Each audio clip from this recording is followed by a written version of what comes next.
Assalamualaikum warahmatullahi wabarakatuh. Saya Rifana Trifanani dari kelas A angkatan 23.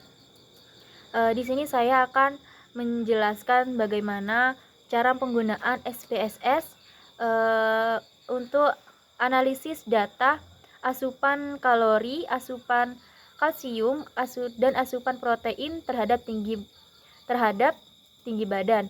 Di sini saya akan menjelaskan tata cara penggunaan SPSS.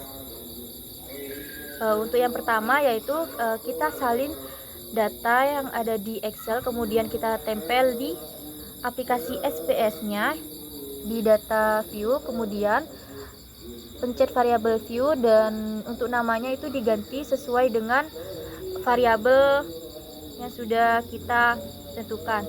Nah, untuk variabel yang pertama itu ada asupan kalori.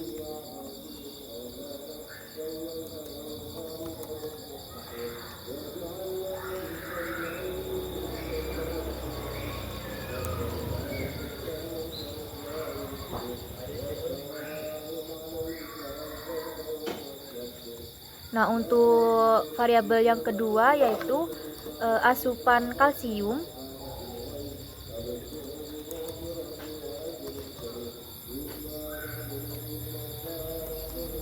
Untuk variabel yang ketiga yaitu asupan protein. Untuk penamaannya kita untuk spasinya itu kayak kita kasih strip bawah. Nah, untuk yang terakhir yaitu tinggi badan, itu untuk spasinya kita kasih strip bawah.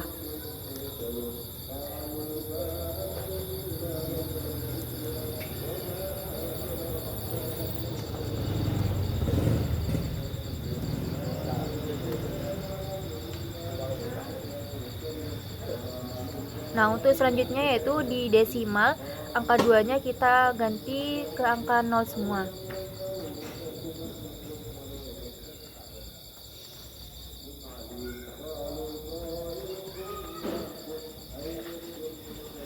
Setelah diganti di desimalnya, kemudian di label kita beri nama sesuai dengan nama yang awal.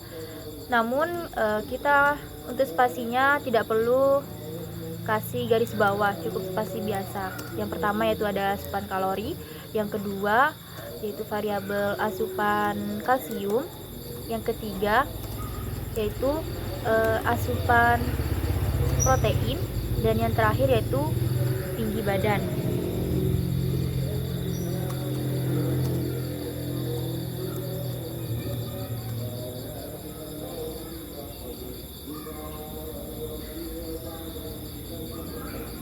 Nah, untuk selanjutnya kita pilih analis, kemudian regression, dan pilih linear.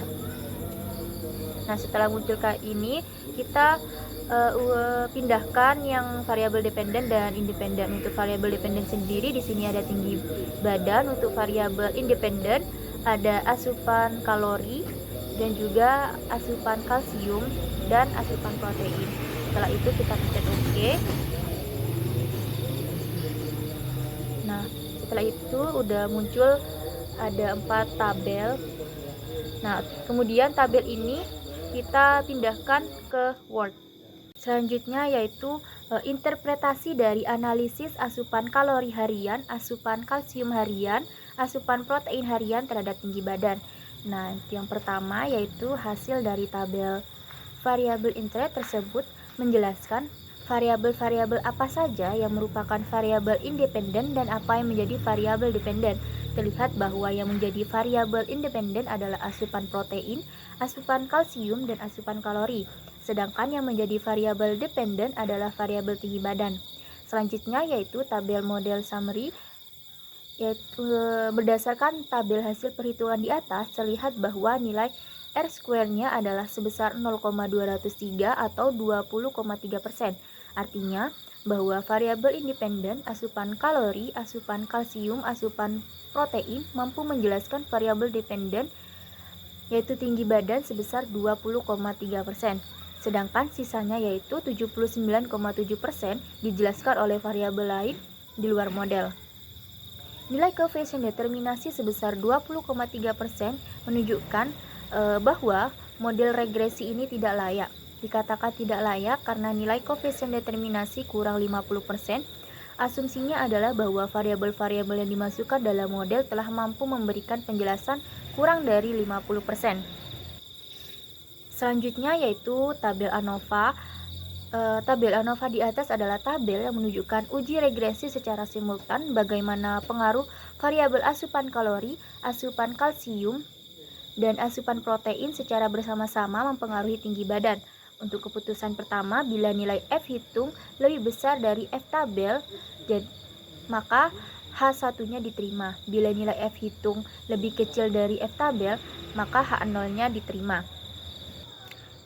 Dari hasil tabel, nilai F hitungnya yaitu 2,205 lebih kecil dari dari hasil tabel nilai F hitungnya yaitu 2,205 lebih kecil dari F tabel yaitu 2,975. Nah, untuk F tabel sendiri ini diperoleh dari rumus yaitu sama dengan fin V buka kurung 0,05,3,26 tutup kurung, sehingga diperoleh yaitu 2,975. Untuk itu karena nilai F hitungnya lebih kecil dari F tabel sehingga HO-nya diterima. Ini berarti variabel asupan kalsium, asupan kalori, dan asupan protein tidak memiliki pengaruh secara simultan atau bersama-sama terhadap tinggi badan. Untuk keputusan yang kedua yaitu bila nilai SIK lebih besar dari 0,05 maka H0-nya diterima. Bila nilai SIK lebih kecil dari 0,05 maka H1-nya diterima. Dalam tabel, nilai SIK sebesar 0,111 lebih besar dari 0,05 sehingga H0-nya diterima. Ini menunjukkan bahwa asupan kalsium, asupan kalori, dan asupan protein tidak berpengaruh secara simultan atau bersama-sama terhadap tinggi badan. Kesimpulannya yaitu pada keputusan 1 dan 2 menunjukkan variabel asupan kalori, asupan kalsium, dan asupan protein ini tidak memiliki pengaruh secara simultan atau bersama-sama terhadap tinggi badan. Selanjutnya yaitu tabel koefisiens yaitu untuk keputusan pertama, jika nilai T hitungnya lebih besar dari T tabel maka H1 diterima. Jika nilai T hitung lebih kecil dari tabel maka H0-nya diterima.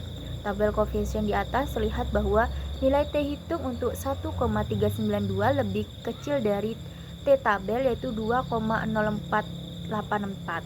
Nah, untuk T tabel ini diperoleh dengan rumus yaitu sama dengan tin V buka kurung 0,05,28 tutup kurung, sehingga H0-nya diterima. Artinya variabel asupan kalori tidak memiliki pengaruh signifikan terhadap tinggi badan. Untuk nilai T hitung untuk asupan kalsium yaitu min 0,037 lebih kecil dari T tabel 2,0484 sehingga H0 diterima.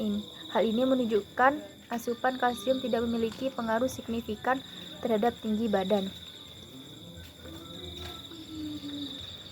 Nilai T hitung untuk asupan protein yaitu 1,511 lebih kecil dari T tabel 0,2,0484 sehingga H0-nya diterima.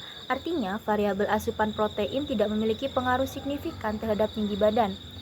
Untuk keputusan yang kedua yaitu jika nilai SIK lebih kecil dari 0,05 maka H1 diterima. Jika nilai SIK lebih besar dari 0,05 maka H0 diterima. Berdasarkan tabel di atas dapat diketahui bahwa nilai SIK untuk variabel asupan kalori 0,176 lebih besar dari 0,05 maka H0-nya diterima. Artinya variabel asupan kalori ini tidak berpengaruh signifikan terhadap tinggi badan.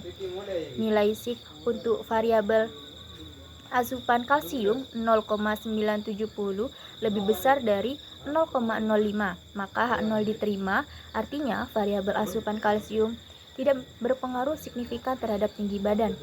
Selanjutnya yaitu nilai SIK untuk asupan protein 0,143 lebih besar dari 0,05 maka H0 diterima.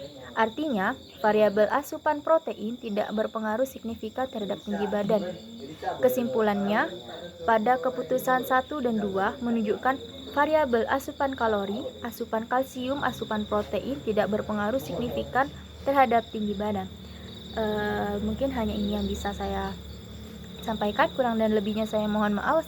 Wassalamualaikum warahmatullahi wabarakatuh.